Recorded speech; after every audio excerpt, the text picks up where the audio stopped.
Good afternoon to everybody. It's a pleasure being here. Welcome you all to this wonderful session. And the intention of this talk is not only to inform you a little bit about epigenetics, but also with regard to the title of the symposium, also to push towards the direction of hope. And I'd like to tell you about our genes, but I'm going to tell you about our genes in a way that's a little bit different than you might have thought of beforehand. So what are our genes? We all inherit our genes from our parents. The genes are like a little booklet. And in this booklet is the information for making all of the different components of the body. So our bodies are first of all made of cells, many different kinds of cells, liver cells, skin cells, brain cells.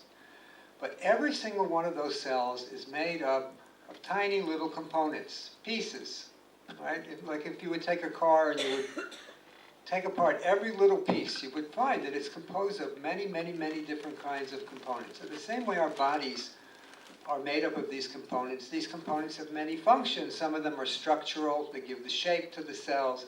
Some of them are functional, in the sense that a nerve cell can communicate with other nerves, or a liver cell can make something that'll take poisons out of the blood, or a skin cell will protect us against the sun. Many of these components have function, many have structure, many give color, like the color of the eye. Anyhow, so all of the information for how to make these components is in this booklet that we inherit from our parents. And this booklet that we inherit from our parents then gets transferred on to every single cell of our body. So if I look inside a cell in my pinky over here, or I look inside a cell in one of my heart, I find that each one of those cells has exactly the same booklet. This booklet, by the way, is a gigantic booklet. You shouldn't, the cells are very small, but the booklet is gigantic. It contains 3 billion letters, which would be the equivalent of about a 50-meter high pile of encyclopedias. And every single cell has all of that information.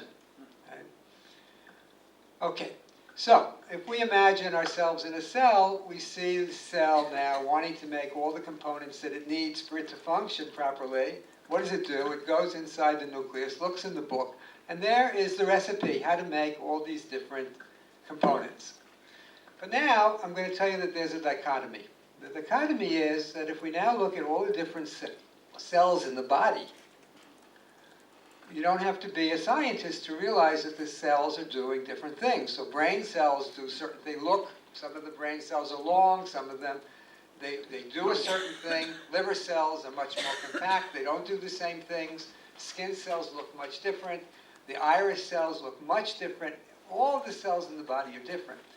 If they're different, it means that they're making different components.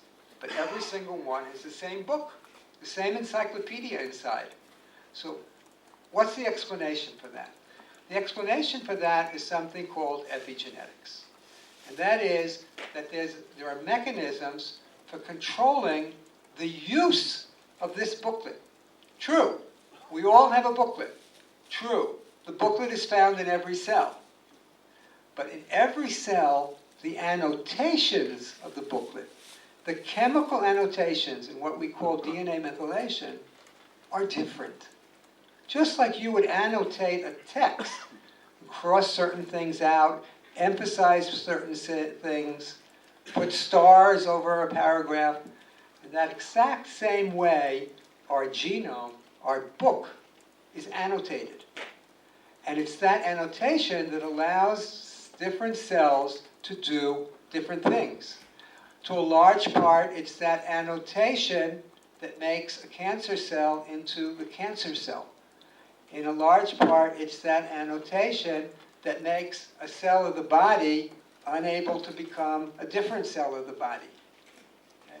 So the genetic information is there, it's the basis, but there's something very, very important going on in the annotation of this information.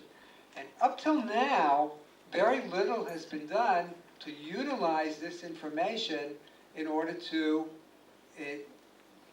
diagnose diseases, treat diseases, or prevent diseases. But it's clearly this aspect of cells, this aspect of biology, is extremely important, because it's this aspect of biology that actually brings the genome, brings the booklet to life.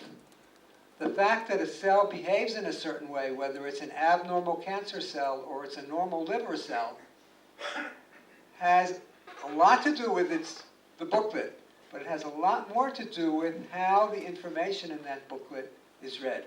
And in the future, I anticipate that we'll be able to manipulate this annotation, and in this way be able more intelligently to be able to control what cells do, and as a result of that be able to either prevent, as David mentioned, or help cure different diseases.